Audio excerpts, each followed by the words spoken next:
up, y'all? Happy Friday. So how you doing? How's things going? Good, I hope. You ain't letting nobody play in your face, are you? Can't be doing that. But guess what? I hope you're feeling great. I hope you're feeling motivated. Because we finna get into some topics that has been stressing me, especially in the past. Because I didn't know it was a thing. Yeah. Did you know that you could be a part of a family tree that practices Machiavellianism, the dark triad? Yeah. Yeah, I know. I know. I know. I didn't know this was a thing either. But unfortunately, whether we know or not, the damage is all ours to receive. So, guess what? The responsibility of healing is also ours. That's always the part that really peeled my skin upward. That someone else could break me and I'm left to fix it. There's something unfair about that, but I do feel like as I'm growing and learning, I'm going to be able to reveal information to myself to help me be able to stomach that a little differently. Because I can be very petty. I also can be very immature. But I'm going to start this off with giving you some information. Huh? Always use information. Listen, I did my homework now. And also, warning, this material can be very triggering. So, I realize it's still early. If you are not in a place where you want to unpack difficult feelings, you may want to go past my channel. With all due respect, we do work over here. That's what I'm all about. We put in that work so we can show up different, see results that we deserve. I do nothing but work on this channel. Now, I might dance, I might joke, you know what I'm saying? I might dress up, you feel me? But none, don't get it twisted. I started this to put work in because I'm just simply ready to see something different when it comes to the people that I'm not related to, the people I'm related to, myself, everyone, everything, everywhere, period. I want to put my part in. That way I can seek change. Of course, starting with me. It's not about pointing fingers so much. You should, I saw you over there. No, no, no, no. You start with the self. And my change will influence change in others. You got to beware of people that like to run their mouth and dictate policy. We know what those type folks are called, right? Hey, this is not about throwing shade either. I don't do shade. I do truth. And unfortunately for me, I had to learn the hard way that a lot of my family members um, practice dark triad traits. And I didn't know that was a thing. I didn't, unfortunately for me. So I was sit in a situation consistently where I'm more honest and open than most of the people around me. I'm willing to be vulnerable. I'm willing to make mistakes, but I'm around people that act like they don't make mistakes, that refuse to be vulnerable, that refuse to be open, and I'm just being pulled from. And then I'm very validated. You got people that really fish for that. They want your validation. Could be a childhood wound. Could be all kind of reasons why. But when we don't know what we need to know, we become victims. And that's what I want to change in due time. So, let me give you some information about the dark triad in case you never heard of it. Because I know I didn't. I really didn't. So, the dark triad is a psychological framework that encompasses three distinct, but it's really, it's triggering for me because I didn't know about it. So when I stumbled upon it, I was like, word? That's a thing? You bull crapping. There's no way. It's no way. I was in denial. I was. I was a free spirit, the type of person that trust is easy. Wants to believe good. So as I had to learn the hard way, some people ain't out here. Some people don't want good. Some people have unique brains. Some people are born without, well, most of us have to learn empathy, but spiritually, some people are born with certain abilities. Now, they have an advantage if they have a parent that's spiritual or, tuned in, as far as everything that we supposed to be able to do within ourselves. Because a lot of the times we don't know who we are. We're our parents, have us. We're given a name. We're supposed to create our own names in a lot of ways. It is beneficial as we create who we are, as we put ourselves together. Oh my God. But back to what I was doing. And I will be jumping back and forth. I have a unique brain, folks. I instantly forgive myself. I do not stress myself out. I'm not hard on myself. So that's another piece of advice. Don't be hard on yourself. The world got that covered enough. The least we can do is show ourselves some grace. Allow ourselves to make mistakes within reason, no doubt. Now back to the dark triad. So these are personality traits, people. Okay? And the dark triad personality traits consist of narcissism, Machiavellianism, and psychopathy. These traits are often associated with manipulation, lack of empathy, and a self-serving approach to relationships and social interactions. While each trait has its own characteristics, they share a common theme of emotional coldness, deceit, and a tendency to prioritize personal gain over ethical considerations. I got a lot of that in my family. Let me turn this because it's getting hot, baby. Listen, I cannot make this up. The first problem when it comes to my exposure as a child with, unfortunately, my father. He's the definition of dark triad. His picture should be next to it, unfortunately. Now, I know he probably meant well to some degree, but because he didn't know who he was, and going backward in time till present day, all of us really, but our men, most of them get exposed to toxic masculinity. This is when you have unhealthy men that have no emotional intelligence, may not know who they are, lack empathy, lack sympathy, may have some challenges when it comes to their mental health. Never know. They create, I guess you could say, an unhealthy way of showing up socially when it comes to socializing with girls, success, whatever. And a lot of the times it depends on the people's background, their family of origin. It depends on their brain, believe it or not, because some people are born with unique brains. Like, one thing for sure, I do feel like there's a superpower mixed in there. So I have a different outlook, a very unique outlook when it comes to astrology and mental health. I kind of intermix the two. I can see relevance where they kind of can coexist in a certain way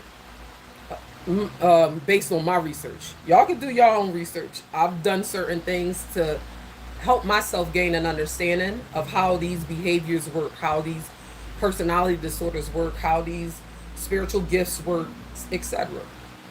So for me, I listen, listen, Linda, listen. I got so much stuff, y'all. I'm gonna be mixing this with astrology too. So stay with me, you know. But again, trigger warning. I discuss very challenging topics, and it definitely has to do with families. It also has to do with matriarchs. Sorry, not sorry.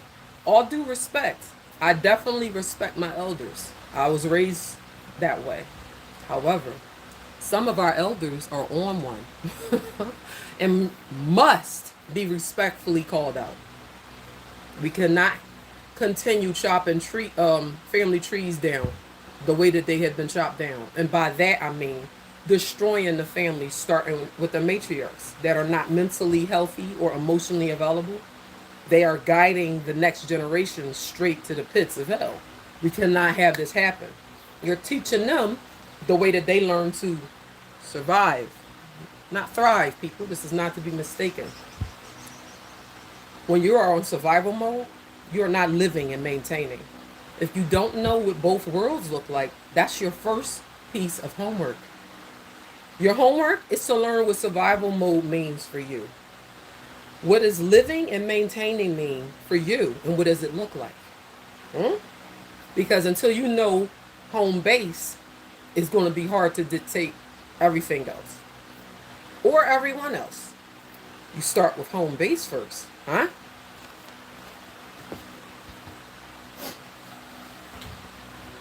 So, I'm going to get ready to play, and I'm going to pause in between as she's talking because, as you already know, if you follow me, I had a lot of hardships that I've had to overcome since I've been a small child. And I had to come to grips with the fact that one of my abusers just happens to be my father. I've been on a journey, actually longer, but I'll say I started content creating my journey at December 10th of 2023. And most of my content, if not all, I target mental health, I target unity, the spread of knowledge and awareness, the spread of peace and love of my brother. No matter if you're black, green, blue, pink, doesn't matter. Mm? So I want to give as much knowledge as possible. That way it might help somebody else out there. Well, let's get into it. Hi guys, welcome to tonight's chat. I see you guys in the chat box talking there. Please let me know if we have any audio issues tonight. I've been having a lot of issues with my camera. So if there's issues, please let me know. So before I go to the chat box, give me 1 second. I just want to make sure, as always, that Instagram is working and in order. Go on, girl. And it looks like so far we are good. So let me jump into this topic, then I'll go to the chat box, welcome you, and see what you guys are talking about, okay? If we have any tech issues tonight, I apologize in advance. Now, she does read messages from the community. They're very supportive there. She reads the messages, they interact, and actually that is also helpful when it comes to the material because you get to learn off other people. A lot of people run to her channel because they had the same problem I had. And notice I said had, H-A-D, because I don't still have it. Thank God. They had the same problem I had where they were invalidated by their own family members because no one wants to admit to the abuse, the neglect, the incest, all of that. So I got invalidated severely, and then I got black sheep.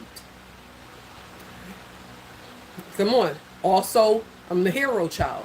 So it's a lot of challenges that came out of that. And with me trying to figure out who I am, how I am, when I am, where I am, ... And I don't have anyone to validate it outside of my mom. But she didn't even know what I went through. And I didn't broke her heart. I feel terrible. Because I've learned in therapy that my father did some, unfortunately, very bad things when it came to coaching me and grooming me to hide his secrets when it comes to whatever he chose, or the women, whatever he chose. And he literally only did that with me when it comes to my childhood. And I didn't know. I thought it was parenting. So I have had a lot of injuries to my perception because of my father. I had a lot of injuries to how I identify as a person, as a woman, a lot. And I was showing up in a way that was, I guess you could say, immature at best. Sure, I'm heroic. Sure, I'm loyal and all of that, but I didn't know who I was, let alone how I was showing up. So a lot of times I was quite the fool, I guess you could say. Naive, you know, trusting, and I learned some severe lessons because of that. So, as she answers different questions or from people, sometimes I'm going to chime in and give my experience and whatever she's talking about that's relevant. So let's get back into it. Going wrong with my mic hooking up to my camera. So just let me know if anything pops up, okay? Um, this is an interesting conversation. The family projection process. It is one of the most complicated processes, I think I can say, that any therapist could ever deal with. I struggle so much with the family dynamic sometimes because of how much projection can seep into every session involving multiple family members. Oh, And maybe yeah. there's one, what we call an identified patient. There may be one individual who was pushed into therapy first, Mm-hmm. but the whole unit needs help. And sometimes the entire unit needs help and they don't know it, or they know it and they're biding their time or waiting for a later time to get into treatment. But I had to chime in on that one. That happens a lot. Do you know how many times I've witnessed parents or aunts or grandparents focus on the child's behavior and they're completely ignorant to how they show up? Not even realizing that what makes you think this child that's being raised by you is the problem alone when you've been guiding the child, parenting the child or lack thereof. The entire unit needs therapy. A family is a system, people. A system. Multiple units make that machine work. You got a father, you got a mother. A lot of times you'll have a child or siblings. Even if it's a foster situation, the dynamic is two parents usually and a child or children. If that is not working, the whole system needs therapy because the mindset needs to be shifted. It's simple. But do people usually see it that way? No, no, no. No, not at all. Most of the time, parents struggle, number one, with being accountable if our parenting, and notice I said our, if our parenting is not what it needs to be, or if we're not reaching the child. A lot of parents are in denial. Some parents don't have proper support. Some parents come from abuse and neglect themselves and doing the best they can. Some parents never got themselves help, so they don't know to get their children help. There's a lot of ugly injury when it comes to these type of dynamics. And I want to advocate for the whole family, not just showing support to the child or showing support to the parents. Both, the even the pets. You know what I'm saying? At this point, the entire unit needs support, needs therapy. Family therapy can go a long way. Also, multi-systemic therapy that teaches the parents proper discipline when it comes to the child.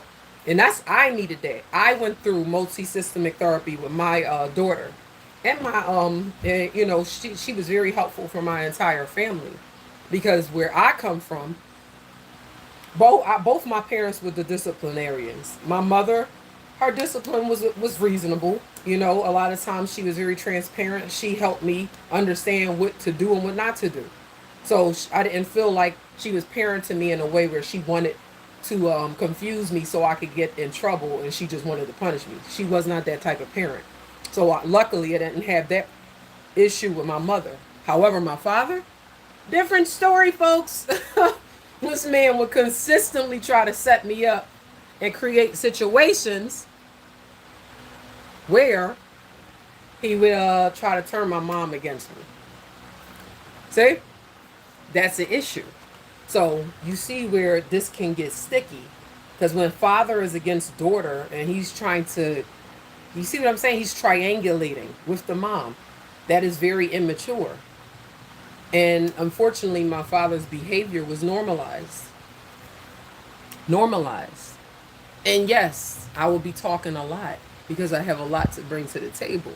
Again, if you're uncomfortable with any of this material, it was wonderful meeting you. Get your swipe on. Find something maybe that's more entertaining. Again, we do work over here. I'm not into just permanently people pleasing and seeing what y'all like and talking about that. When it comes to just any random topic, it has to revolve around what I entertain on my platform. If it doesn't revolve around what I entertain on my platform, I'm just simply not going to entertain it. That's the boundary. So, let me press play so we can get more into this. The family projection process is just really difficult. Projection is a defense mechanism that was the term was coined by Sigmund Freud, who described projection as a defense mechanism. The process of projection is to take what is yours, rightfully yours, take your stuff. For example, we say that in therapy sometimes. Take all of your baggage, your stuff, your defenses, your fears, your attitudes, your dispositions, and you project them onto somebody else. You say, no, that's not how I think. That's how you think. Or you were very rude today and disrespectful, when the reality is that, no, that was actually you. That wasn't me. Exactly. So that is basically a defense mechanism. We project sometimes, and sometimes we do it unknowingly, right? Yep. We take and project our own thoughts and feelings onto a situation. Preach, girl. If we bring up the therapeutic style known as cognitive behavior therapy, we can kind of pull from the concept of what we call cognitive distortions. I know this is a lot of terms, but bear with me. Mm-hmm. Cognitive distortions are basically skewed ways that we think sometimes. To think that person over there rolled their eyes at you and they were actually looking at something over your head and back of you is a cognitive distortion. Right. To see everything in black and white terms without allowing any gray, any possibility, any flexibility into an idea or anything, that's what we call black and white thinking. You only see it two ways. You don't consider any other way. So a cognitive distortion for this particular conversation tonight, I think would be what we call mind reading or fortune telling. And that's when the individual kind of has already made up in his and her mind what they think you feel and what they think is going to happen. And so the family projection process is a part of that. Family members can look at each other and they either assume that you're thinking or feeling something that you're not.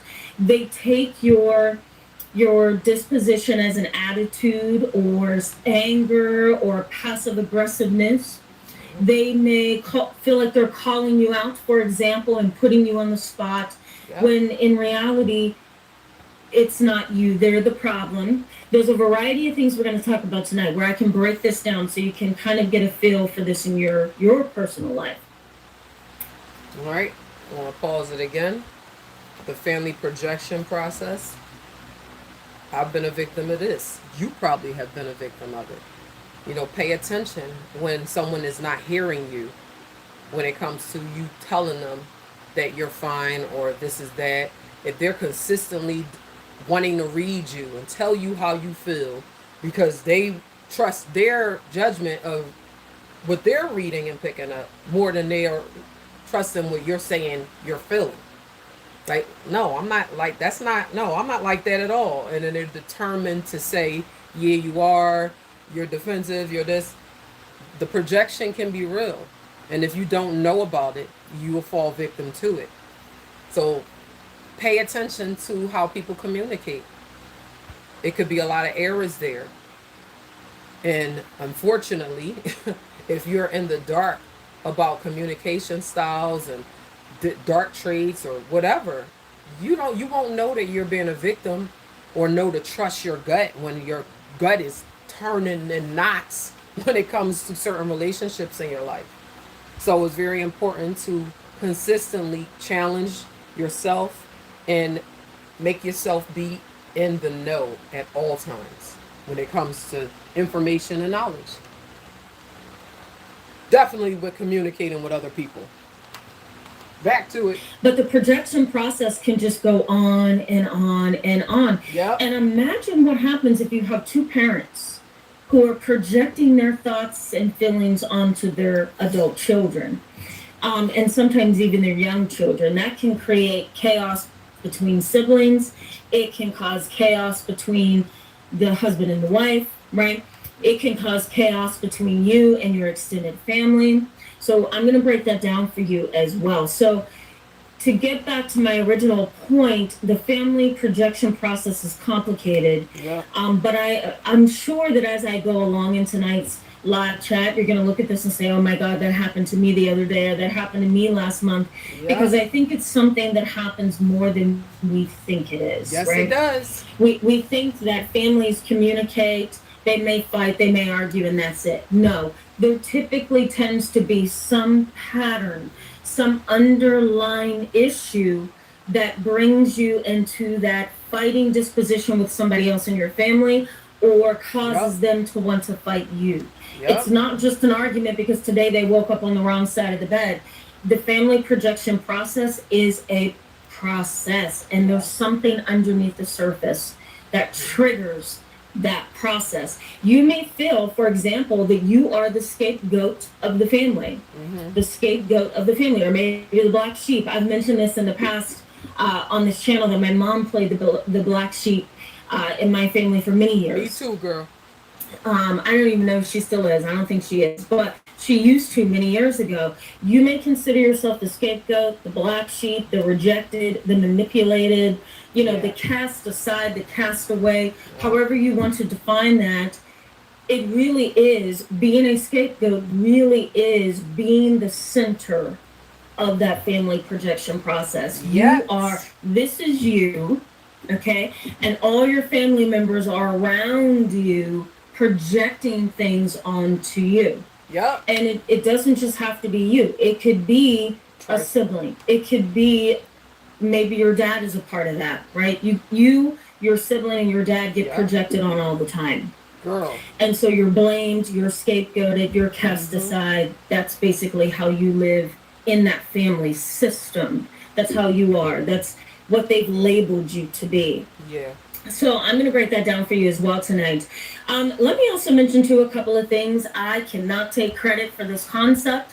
The family projection process was coined by Dr. Murray Bowen. He really is a pioneer in family systems therapy. He believed in most of his research, I'm going to be sure to post it for you in the description box, but he believed in most of his research that all families project. All families project. And the dysfunctional and toxic and unhealthy families tend to do it the most. In that projection process, the parents, if they're having conflict between each other, they tend to project that stress onto you. So you get blamed. An example of this might be, let's say as an adult child, all you want to do is just talk to your mom on the phone without being interrupted by another sibling, another demand that she has, her new husband, whatever. You just want to have that one-on-one time with your mom. So you call her one night. You think everything is going fine, but it isn't. She is being abused domestically by her new husband. He manipulates the funds, and he calls her all kind of names and disrespects her. He's also hit her. So there's domestic violence. I think I said that already. So that's the dynamic. You call her one night. You say, hey, Mom, just want to talk to you, see how you're doing. I haven't talked to you in a couple of days. And she says, this really isn't a good time. And you say, oh, what's going on? Is there anything I can do, Mom, to help? This really isn't a good time. You may go back again and say, oh, I'm so sorry to hear that. Mom, what's going on? Then you get yelled at. She tells you to mind your business. Hangs up on you. Click. So there's the family projection process. You have now been hit with everything, and you did not see it coming. So that's one example of this process. Parents or a couple who's in conflict, maybe a step parent and your mom or dad, however that dynamic goes, you get kind of swept up into that, right? So sometimes they project their stress on to you. The Had to talk about that. That is a problem as well. Projection can really get in the way of creating healthy bonds and relationships. And that was a great example she just gave. That has happened to me. I'm sure a lot of other people can relate. Um, with certain people that do not know how to unpack their emotions, they just internalize everything, keep it bottled up. I used to have that injury. I know all about it. And when your intentions are pure, maybe you going to communicate with them. Maybe you meeting them for lunch. Doesn't, whatever the situation, and you want to talk, and they're kind of standoffish. Kind of shutting down conversation, and you just, you don't think too much of it. You still try to push. Then they blow up on you. Like, yo, I just said I'm not in the mood. Like, you keep on. Now, see, you might think all that was for you. No, more than likely, there's things going on in that person's life that is affecting them emotionally in negative ways, and they may not know how to unpack those feelings. They may not know how to address it at all, actually. So it's just bottled up. And now it's going to come out in ugly ways. And this is what can happen to anyone for the most part when it comes to just learning how to properly emotionally regulate, learning how to validate yourself, learning how to call yourself out when it comes to how am I feeling? Am I feeling sad? Am I happy? Am I anxious? Validating ourselves versus constantly looking outward for validation from other people. And when people have projection issues, it just makes communication that much more difficult because you don't know what you're doing with your own emotions. You want to use me to blow up on? Yeah, bye, Felicia, on that. No, our jobs is our own emotions. It's no one's job to regulate us and make sure we're good at all times emotionally. No, no, no. That's our own homework. So learn what projection is and then move according. Do better. You know what I'm saying? And then know it when you see it. Let's get back into it. focus shifts from them to you. This is what happens in the family projection process. The focus is not your mom and the fact that her new husband is beating her. The focus now shifts from them to you. Right. Now you're the problem because you called at the wrong time and you got her upset to the point where she had to hang up on you. Right. So there's all the projection is it's now sitting on your shoulders, right? You're being burdened by it. The process can influence extended family as well. So your mom being upset with you for calling and continuing to press and kind of ask her questions, they can pick up the phone and call grandma and say, I love my daughter, but what I really hate about this is she calls me at the wrong times, and then she presses on me for the details and I'm telling her, and there you go, right? And so now grandma's a part of that. A sibling can become a part of that. The neighbors can become a part of that, right?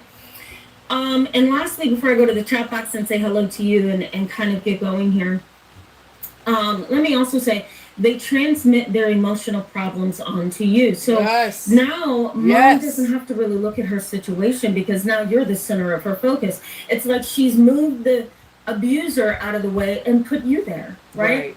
And so the projection process starts there. Now you are the issue. Now you have pushed her buttons. Now you keep pressing for information she's not ready to share with you. And so now you become the issue. So she's transmitting her emotional challenges and problems onto you. So that is the family projection process in a nutshell. I'm going to go to the chat box, see what you guys are saying, and welcome you. And then I will continue to give you information. I'm going to give you some examples. I just gave you one example. I want to give you 2 or 3 more examples so you can really understand what happens to you. I then want to talk about, how this impacts you, what you are likely to see within yourself if this is you. Yeah. And I'm sure a lot of you can relate to this. So let's get going here, guys. Annie Walker, hello, welcome. Glad to have you in tonight's live chat. As always, Phoenix, glad to see you. Welcome.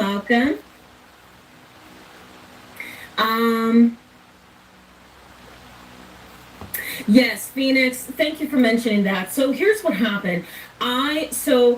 Whenever I schedule there was a video of mine, the psychology of self-deception. That video was not supposed to be scheduled for tonight. So I was actually able to get YouTube to retract that video. So that's what happened, Phoenix. And this is in the place of the video, the psychology of self-deception. So that's what happened. In case you guys were watching that video and it ended. Right. I'm sorry about that. That video was scheduled incorrectly. Okay, so it was actually YouTube pulling it back for me so that I could reschedule it for the next week or two. So that's what happened. I'm so sorry about that. I hate when that happens because it confuses everybody. Fairy Girl, welcome to the track. Glad to see you tonight. Yes, I hope you heard my explanation on that. I apologize. Tammy Nicely, hello. Glad to have you back tonight. Elizabeth Wildly, hello and welcome.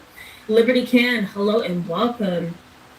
A seat at the King's table with Tanisha, hello. Thank you so much for that. I really appreciate that. I'm glad. I really do put a lot of thought into the work of these live chats. So I hope that me too. I hope that that's obvious for sure. Mm-hmm. Live Life, hello. Happy Friday to you too. Gotta keep going. Keep going. I'm looking for comments. Yeah. Oh, okay. So Tammy Nicely, I have not. So my office has been really busy. If you look in the description box, I did get it. If you look in the description box, excuse me, let me try that again. If you look in the description box, you will see my email. Please send me an email, and that'll put you on top of everything in my email box. So then I can. A little note: if you have some really severe trauma that you've been through, childhood trauma as an adult, you should subscribe to her channel. She's on YouTube, as you can see. Tamara Hill. She's a psychosocial therapist. She's wonderful when it comes to breaking down the trauma narrative, how it works, different aspects of it, research, studies. She's great. So I would recommend her to, for anyone that is struggling emotionally when it comes to trauma. I can respond to you and hopefully get you scheduled. I am booked up until at least end of September. So I'm just going to throw that out there. But I'm happy to respond to your email and get back to you for sure. Elizabeth Pepper, hello. Olay Retinol Body Wash with 10 times more vitamin B3 complex. Commercials. But if you're keeping up with it, you can see where projection is a real problem. If we don't know how we're feeling from one minute to the next, we can project that onto other people. And that's not a proper way to communicate. And we need to learn that so we can do better and improve communication. That's obviously key. And communication is for who we're talking to. Like me. I'm from Philadelphia. So if I'm speaking to somebody and they are Spanish speaking, I'm going to communicate the best I can to where they can understand me. Even if I don't know the Spanish language, I'm going to do the best that I can. And, the idea is to help the other person, help the listener understand the one that's talking. But if you have trauma, and you never got help, you haven't got therapy, you haven't tried anything yourself, you just kind of running like it's battery in your back, you're trying to live, trying to get through life, that after a while, you're going to crash out. That's just how it works. It's called burnout, folks. You can't run from yourself. So here's what's interesting, Elizabeth Pepper. Elizabeth Pepper says, did anyone get a message this was a private group video initially? I had to rejoin. Yes, I even got that. I couldn't even get in.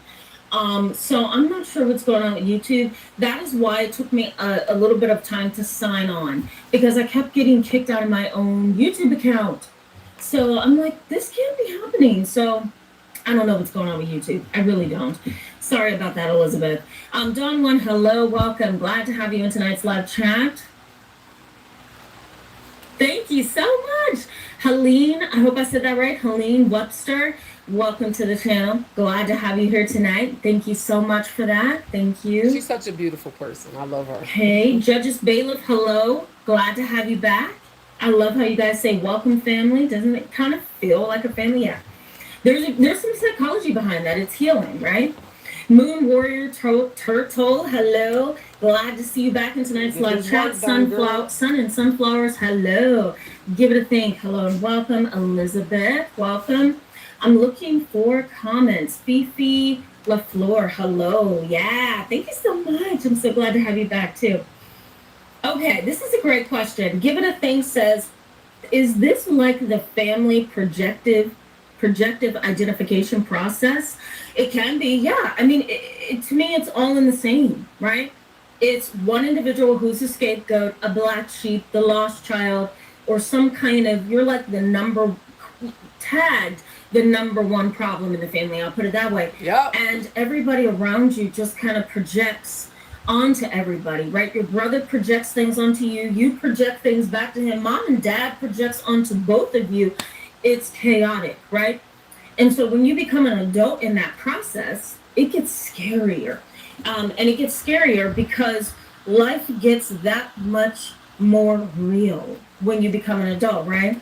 If mom and dad, for example, let me explain this. So if mom and dad, for example, are projecting their stress, anger, anxiety, fears, doubts onto you that they have within themselves, and I'm going to explain this too in a little bit as we go along. Bring it, girl. If they're housing all of that inside of them and they're projecting it onto you, then what's going to happen as an adult, it's likely that maybe the other sibling is going to be favored. Yep. Because that other sibling is not considered the scapegoat or the black sheep or the lost child or the one that's being projected onto. Right. So the other child becomes the favored and the favorite, right? Maybe you don't get to borrow money from mom and dad as maybe your sibling does, for example. Or maybe because mom and dad project onto you so much that they have tagged you the black sheep in the family so they don't entrust you with running their estate when they pass away, or being their power of attorney when they're down and sick, or paying their bills when they can't get to it, right? So becoming an adult in a system like this, it gets scarier because these parents that are projecting onto you, sometimes they block you out of things as an adult because they don't either trust you, they've tagged you the problem in the family, or they're projecting their fears, doubts, and stress upon you, and it's kind of tainting their perception of you. I hope that makes sense. So that was my long response to saying, yes, it's one and the same. Absolutely. It's scary, though. The way that this works, and I'm going to give you a very, very good example in a little bit here. The way that this works in families can be very emotionally and psychologically detrimental, which I'm going to tell you how this impacts you in a little bit as well. Bring it, girl. But it's very, very detrimental. One parent or both parents can house emotions on the inside that causes them to treat you a certain way. And if they treat you a certain way for a long period of time, then it becomes an inter or transgenerational problem. So we're going to get to that in just a little bit. Momtude. Oh, I love that. My mom would love that. She would love that name. Hello and welcome. Glad to have you in tonight's live chat. Nancy R., I'm so glad you're back. Welcome. Longevity Ritual says, I thought I missed the whole thing. My phone wouldn't work. Oh my God. You and I both are having tech issues. I'm sorry about that. Free Live, hello. I like that. Says, how are you? I'm doing okay. A little bit rushed today. You should have seen me running around earlier like a chicken with his head cut off. Then YouTube blocked me on my own account. Free Live says, I hope you're doing okay. I hope you're doing well as well. Free Live says, your worst enemy, it could be your family. Absolutely. Yeah, that I'm part. glad you mentioned that. The family projection process can feel like that. Because here's what happens, for an example, before we jump back into the content. Here's what happens. You are going along perfectly fine in your family, right? You think everybody's communicating well. You think everybody's okay. One day, You go into your parents' room, you're an adult. You go into your parents' room, your parents have been acting a little strange. You want to see what's going on. So you start snooping around, you pick up a journal, you read that journal, and this is just an example. And this is an example from 3 years ago when I had a client that did this. You go into your parents' drawer, you pick up the journal, and boom, you see there's a lock on it. You break the lock off. You read it, you open it up, you read it. You see, oh my God, Dad has been having an affair for 12 years. He has another family. He has 3 kids out there. Let's say Dad catches you reading the journal. Dad turns on you, snatches the journal out of your hand, tells you to get out of his house, tells you that you're going to be taken off his will, you're not going to get any inheritance, that he is done with you, that your behavior is disrespectful. He doesn't deserve that because he bought you a car, put you through college, paid your rent, and paid your cell phone bill. But since you're ungrateful and you have disrespected him, he is now going to bar you completely from anything he's ever that you're going to ever need help from him for. Now, that has happened to me. And that's one of the main things I want to put out there. When you have an unhealthy parent, that can be a very, very bad thing for the child. Because unfortunately, that's what happened with my father. And I didn't know to get help. I didn't know to tell because I thought I was being parented. So don't expect a child to be able to figure out the type of abuse that they had been exposed to in childhood. If it's not being discussed, if it's not being called out, they simply will not know. So now you are raising a child that's got a massive injury, broken in so many ways that you might be ignorant to because you're broken and you're parenting from broken. This is what I didn't want. This is why I decided to combine therapy with my parenting as well as spirituality, because I came from a place that was very messy, full of trauma and trauma bonds. And I knew I didn't want to bring that to the table. And I knew I had a lot to learn if I wanted to be a productive and a very successful parent when it comes to guiding my children. Parents, we have to support one another more and call ourselves out. Because we don't have the ears to be called out. We get defensive, most of us. So when you have that problem, and I do think it's a problem, now it's a lot more on you now. It's your job to call yourself out and then do better. Hey, if you could hear constructive criticism from other people you might trust, then that might look different. But when you're stubborn, when you don't have ears for it, now the work is definitely more on you. Or else your child ain't going to have a fighting chance. And we got to change that. Starting with accountability of the self. Huh? Let's get back into it. That's an example. I had a client 3 years ago who went through this. He completely barred her out of his life for snooping and finding out that he was having an affair. He didn't want that information to get out. He was a high-powered attorney, very influential in the area. And here she is finding out that he has a whole other family. And they lived in a different state. They lived in Virginia. And he had 2 kids, and he was not married to her, but he was a pretty dedicated partner. Those quote-unquote business trips ended up being trips to see his family. So what happened in that dynamic is kind of what you're saying, Free Live, that he just turned on her. He became her worst enemy. And as a matter of fact, he took her through court. The list goes on. He filed PFAs. The list goes on. So you're right. It can be. Okay, let me get to the content, guys. I'm going to come back to the chat box. I see so many of you. I want to engage you, but I also want to give you some of the material so we're not on here till 8 p.m. So I'm coming back to you. Let's get into kind of like these examples of the family projection process. There's been some research done in psychology on the family projection process, and some psychologists theorize that every family or any group, not even just a family, any group, it could be a work group, a social group, a friend group, there's always going to be some production of a scapegoat, a lost child, or something that puts one individual in a negative light. So this is the concept in some studies on this process, the family protection process. There's going to be one individual in some capacity that's going to be the black sheep, that's going to be the scapegoat, the ousted one. In that group, somehow that one individual gets pushed out of the equation. In a sense, everybody in the group kind of comes together and sings kumbaya. They hold hands and sing kumbaya, while the scapegoat is left over there wondering what happened to him. Okay, this is what some research in psychology has theorized. This is the dynamic. So now break it down.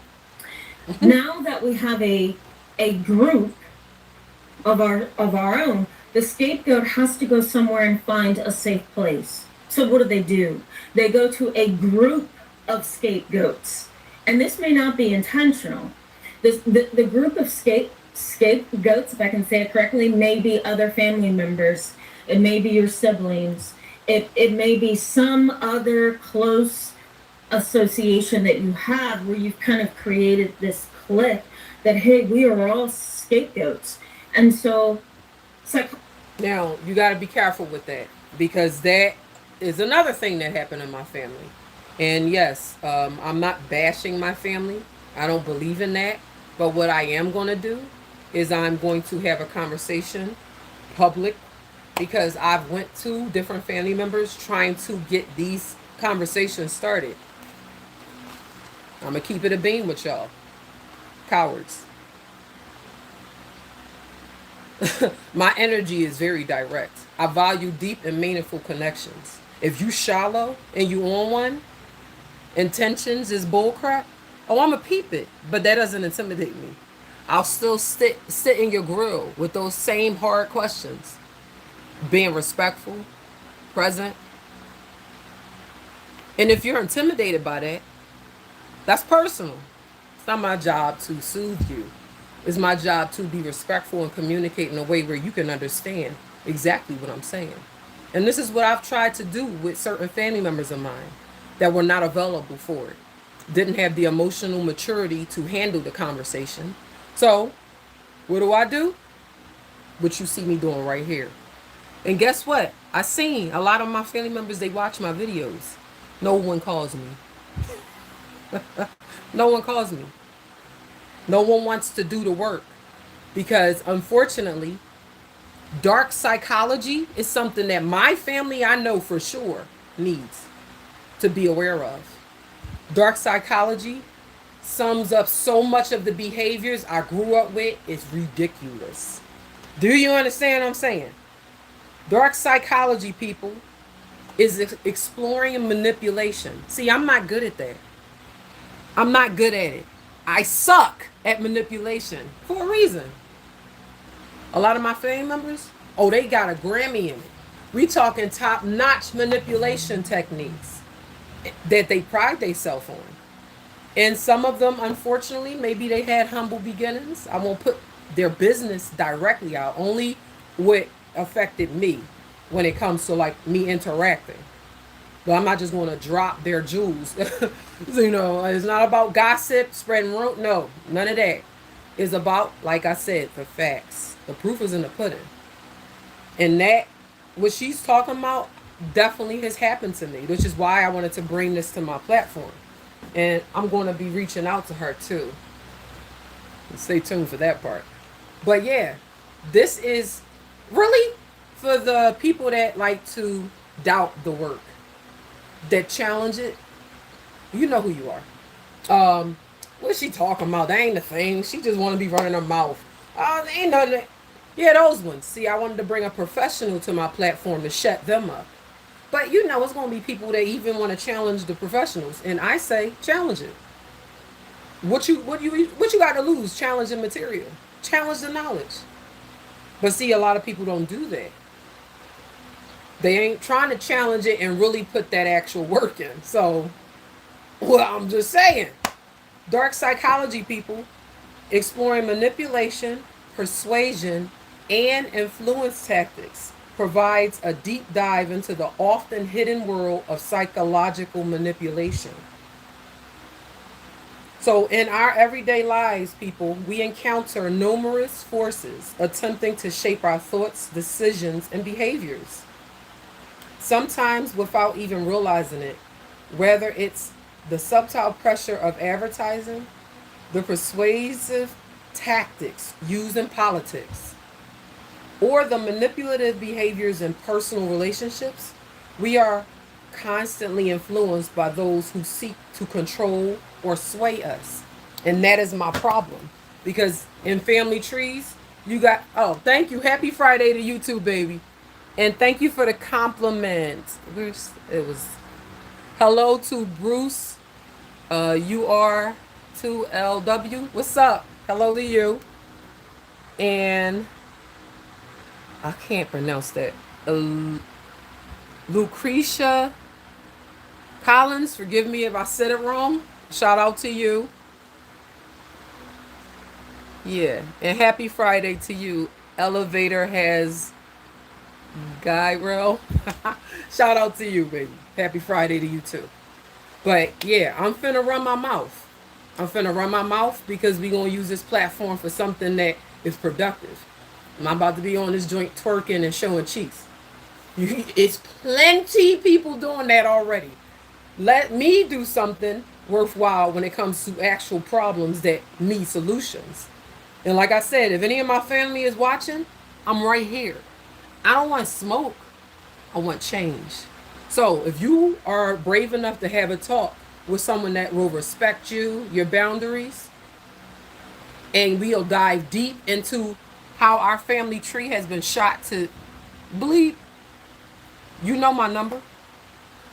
You know my number. Stop just watching my reels and videos and gossiping about me because it's coming back to home base.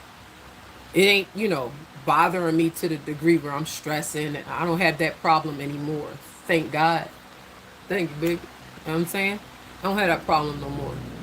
What's left is work. Is you in or is you out? Is what I'm saying. You know what I'm saying? Let's get back to it because she dropping gems. I'm just saying.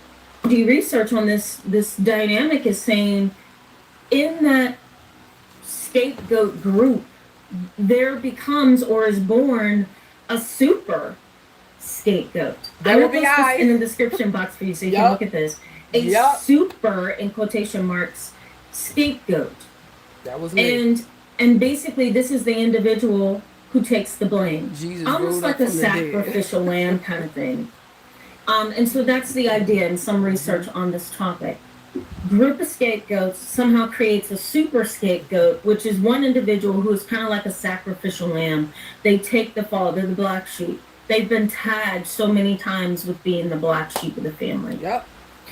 Other research points to very anxious parents. So if you're an adult child of a very anxious parent, there's a possibility that you could be projected on a lot of the times and you don't even see it. You take it as mom is just anxious, dad is just anxious. But the reality is that, let's say, for example, you are marrying someone, your mom had 5 different divorces. Your mom, I heard bells, but I heard it for sure this time, guys. Your mom has had failed marriages back to back to back, 3 back to back. Right. You're getting married. You're happy. You can't wait to get married. You just want to be somebody's something, right? It connects you. Sure. Commercials. Calculating route to While that's on, let me drop a gem. This is about dark psychology. At the core of dark psychology, folks, lies the study of these influence tactics. It is the exploration of how individuals or groups can manipulate others, often for their own gain, by exploiting the psychological vulnerabilities that we all possess. From the most subtle forms of persuasion to more overt methods of coercion, dark psychology encompasses the tools, strategies, and personalities behind these manipulative behaviors. That's all up and down my family. All up and down it. And I didn't know it was names for it. I really didn't. The manipulation was real, starting with my father trying to really train me to disrespect my mom and only listen to him. Because unfortunately, I won't get into his childhood stuff too much. He wound up having mental health challenges and it went untreated. So he created a way to self-soothe, which involved substance abuse, alcoholism, and using women as objects. He was never with women to respect them and grow and build. No, no, no, no, no. We talking toxic masculinity, people. He with women to bust one off. He with women to be catered to. He with women because he didn't. Let me pause this. We're going to have to drop these gems. Hold on, baby girl. We're going to get into this.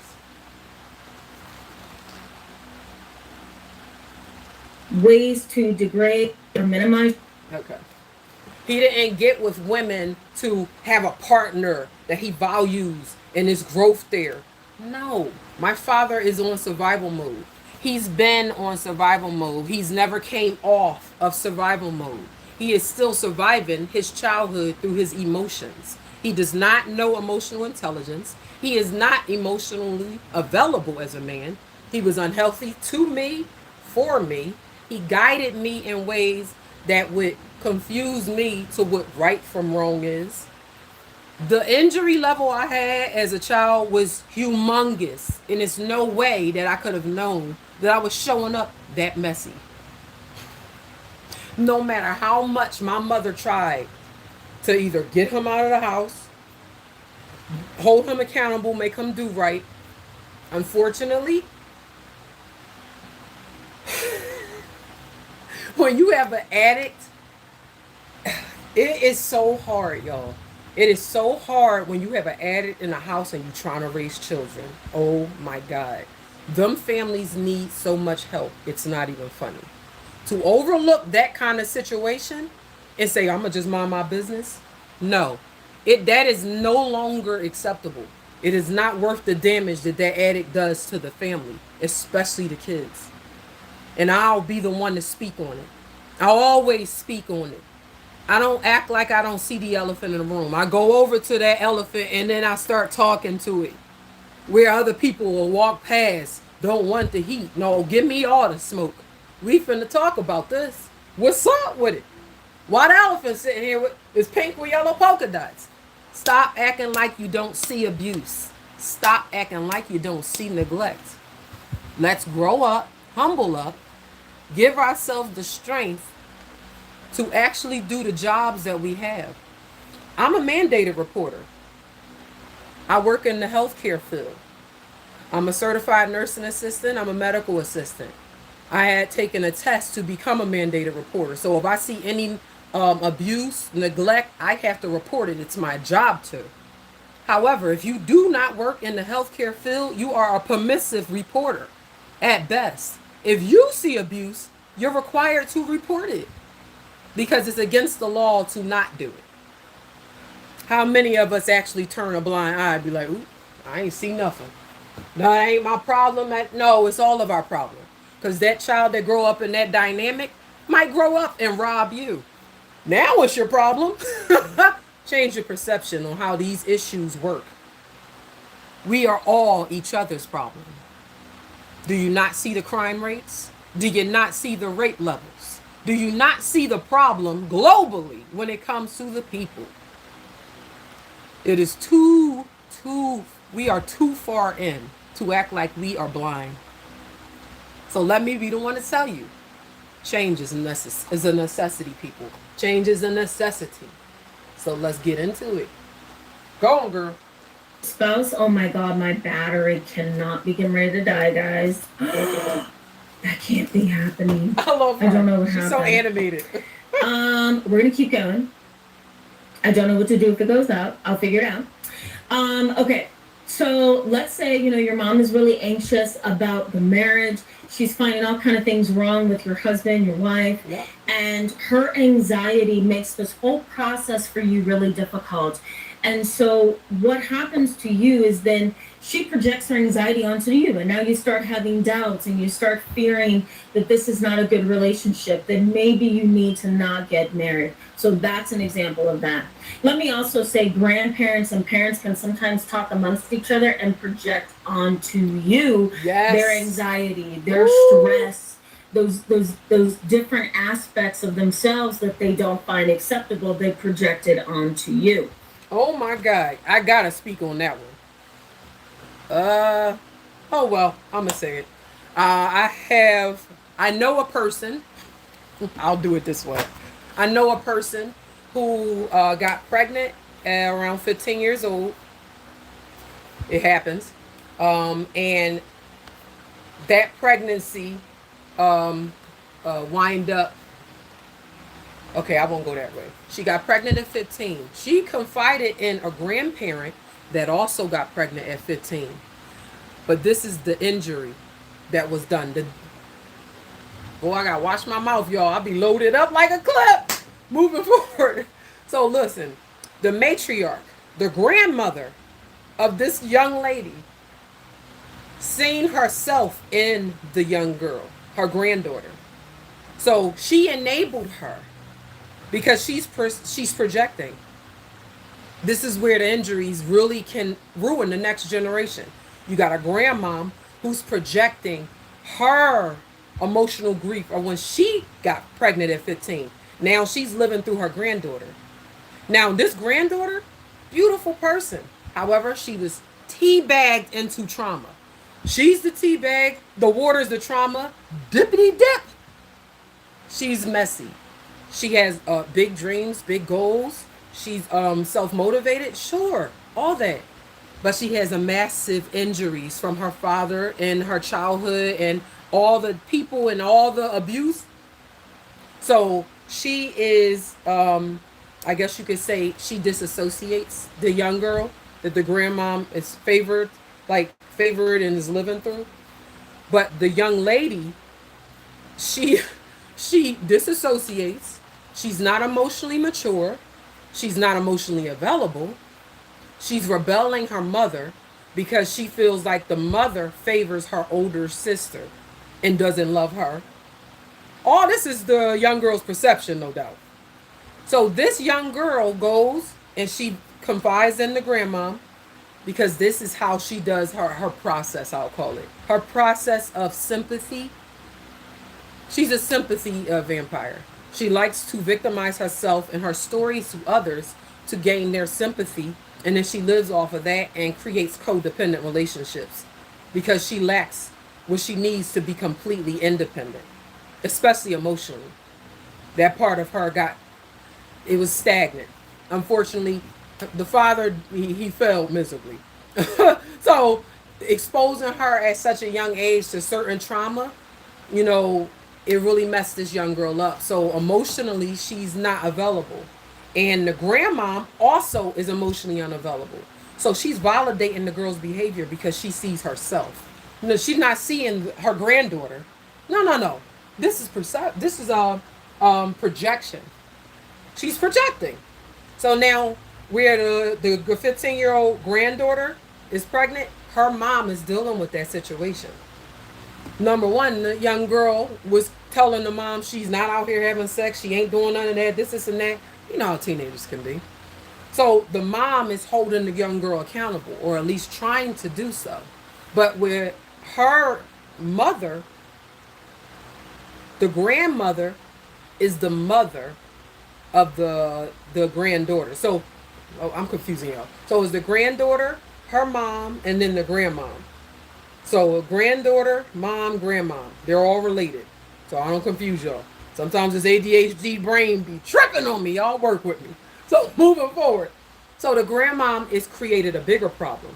Because where the mom held the daughter accountable, the grandma enabled it and made her feel like she wasn't doing nothing wrong. So now the daughter kept backdooring the mom and going to the grandmom because she would okay the behavior.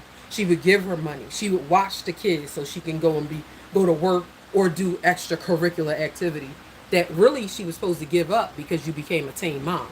No, what you don't do is think you're going to still have your childhood and you got a baby now. That's gone, boo-boo.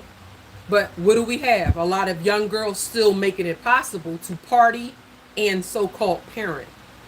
That's two different worlds. Hmm? And you have to be a seasoned vet. I mean, top notch of your game, close to self-actualization, responsible than a mug. You on a success level like never before, and you can manage that type of life. Not no 15-year-old that just became a mom early, or anybody that's young that became a mom and wasn't planned. This creates problems. So now that grandmom and that granddaughter, you see the problem there? That is some of what we're talking about in these videos. We can't have the matriarchs be unhealthy because you're creating a bigger problem when you validate the behavior that's really a problem because you don't see that you're projecting. See how important it is to know how you show up, or else you can ruin the family. You know what I'm saying? Completely ruin it. Let's get back to it. Another example, and I'll tell you this example very briefly. I had this situation as a therapist when I first started over maybe 12, 14 years ago, somewhere around in there. And the projection process was scary because everything the parent would feel would trigger the child. The parent cries, the child cries. The parent feels anxious, the child feels anxious. The parent feels depressed, the child feels depressed. And what happens in that dynamic is you almost begin to have what's called emotional fusion. And that's when you guys are so much like this in your emotions, your thoughts, your feelings, your behaviors, that the child doesn't know if they're feeling what they're feeling or if they're feeling what mom and dad are feeling. So emotional fusion, that's another example of the family projection process. That's the parent projecting their anxiety, projecting their doubts, projecting their insecurities, and the child just kind of falls under that and then begins to feel the same emotions, thoughts, feelings, and experience the same behaviors as well. Those are some examples. I don't know what to do about my camera other than keep going and see if we can make the time stretch a little bit. I hate that. It's always something on my end. I feel like it. Okay, so let me give you what happens to you. Maybe I can stretch this conversation. Okay, go, stretch away, girl. Stretch away. And then start over. So what happens to you in this family projection process? This dynamic, technically. There comes a time in your life. It may not happen as a young person. It may happen as you become an adult over time. Right. It may also happen later in life when you start to slow down in your world and you see the effects of family trauma. You may find that there is a loss of firm or sound identity. When you have family members who are projecting onto you, controlling you, projecting their doubts, anxieties, fears onto you, it's hard to figure out who you are because you are kind of being crowded in by their thoughts, feelings, and behaviors. Girl, right? You better preach. So there's a loss of firm and sound identity. There may also be a struggle to distinguish your emotions from theirs. What do I believe? What do I think? What do I feel? What are my behaviors there? What should I be doing? What should I not be doing? I had to chime on right there. When you're projecting your emotions, that causes let me say it in a way where you can understand. Some children are born with spiritual gifts. I'll use Capricorn. We'll do Capricorn. Stay with me. Now, we're going to do Capricorn. Babies. So, let's go to my astro babies. Yeah. Now, this is advice for parents when it comes to a Capricorn baby. Relevant to what she's talking about. Listen to a Capricorn child. Capricorn children can be shy. Parents should coax them to come out of their shells early. They should also be encouraged to smile and laugh more often, as they are prone to moodiness. Research it if you don't believe it. These babies can also be stubborn. Parents should remain tolerant and reason with them. Oof.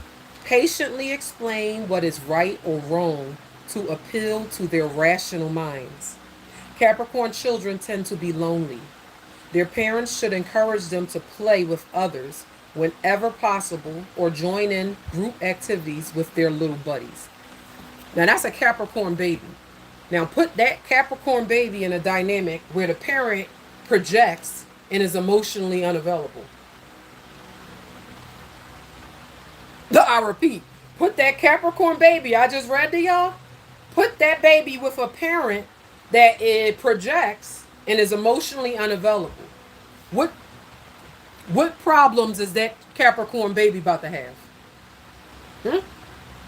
And let's throw in there that the Capricorn, which is the CEO of the zodiac, they on point for the most part. You know what I'm saying? Let's say this Capricorn baby is a high level functioning empathic spirit. So this baby can feel with other people. Now you have an emotionally immature or unavailable parent that don't know how to regulate their feelings. So now this baby is going to be going through the worst emotions ever because it's going to be constantly paired with that parent. So the parent, if they have anxiety disorder, now you revving this baby up. Baby severely anxious all the time with the parent. Parent ignorant to the fact. Why the baby keep crying? What's wrong with the baby? My nigga, you is what's wrong with the baby. You don't even know how you showing up. You so worried about the crying, you ain't peeping game on yourself, and that you have a spiritually empathic child that is emotionally uncomfortable because of your emotions and your lack of controlling them. And then now you think the baby is something wrong with the baby. No, that's projecting. You're projecting your problem onto the child. And how many parents you think got this injury? They on one, got all these problems, but blaming the children. The ones that's here for their guidance. I'm just saying, you gotta peep game on this. We be having a lot of injuries. And I know parents, we not perfect. Sometimes we go through stuff as children. But that's our job to clear that up before we give life to another person and bring it in this world. You gotta improve these problems, or else we're gonna be doomed. It becomes a little bit complicated because emotional fusion happens. There's a term in family therapy known as individuation, or differentiation. Individuation or differentiation. Both of those terms basically mean the same. It means that you are one and you need to be one. You don't need to take on mom's anxieties. You don't need to take on your sibling's identity. Right. You are functioning. You are a functioning individual in and of itself. You don't need anybody else to tell you who you are. That's individuation, where you kind of pull away from the family and you become you. Differentiation is the same thing. You know your own thoughts, feelings, and behaviors. No one can impact you or influence you. There can be a loss of that in the family projection process. You're getting hit left and right with everything that's being projected onto you. There we go.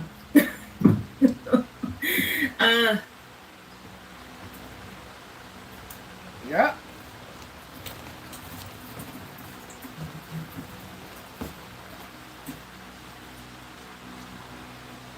I'm gonna stop her here.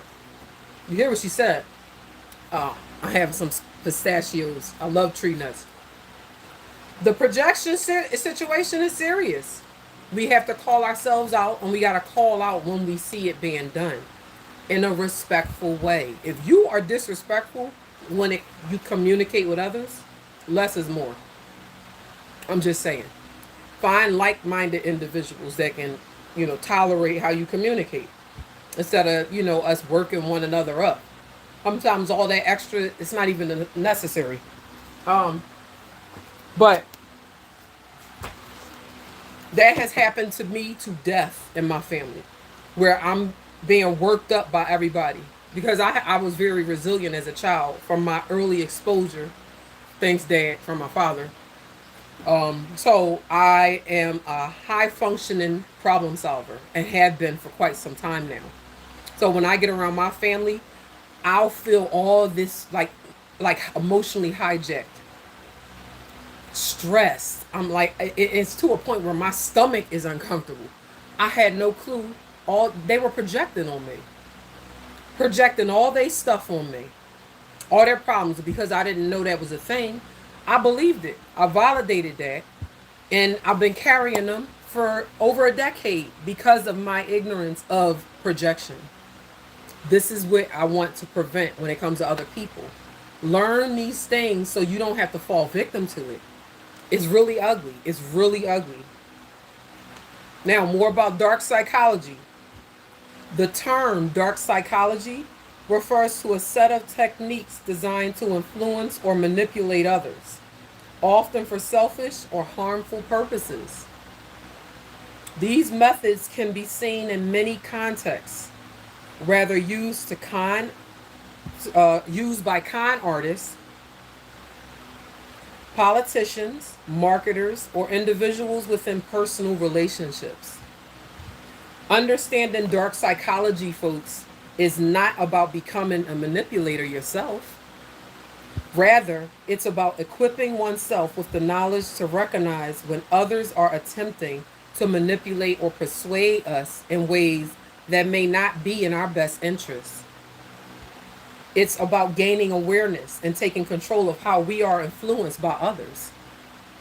Pretty much. And if we don't take control of that fact and gain awareness of that, we are going to be manipulated, coerced, controlled, etc. And who wants to live like that? I know I don't. So I'm going to do what I need to do to know what I'm looking at, know what I'm experiencing, but not to an unhealthy level where I'm just scanning for threats all day long. My fight flight system is on. I'm constantly, no. We're not talking about unhealthy levels, people, within reason. We want to control our circles by weeding out the people that do not serve us. And I don't mean serve us like a slave, like we own them. I mean the relationship doesn't feed us. It doesn't help us grow. We don't gain anything positive from that relationship. Then we need to chuck it. You have to learn who is leeching off of your so-called relationship and who is adding to you. And who are you adding to? Give and take, not take and take. You give, then you take. If you got people in your life and they just taking, pay attention. Don't just consistently be a victim to it and then complain, poor you. Be intentional. Be a problem solver to your own problems. Free advice, you know? Now, while many may view manipulation and persuasion as inherently negative, they are not necessarily always harmful. In fact, persuasion is a crucial part of human interaction, and some aspects of influence can be used for positive purposes, such as motivating a team or advocating for social change. However, when these techniques are widely unethically or with malicious intent, they can cause significant harm, folks.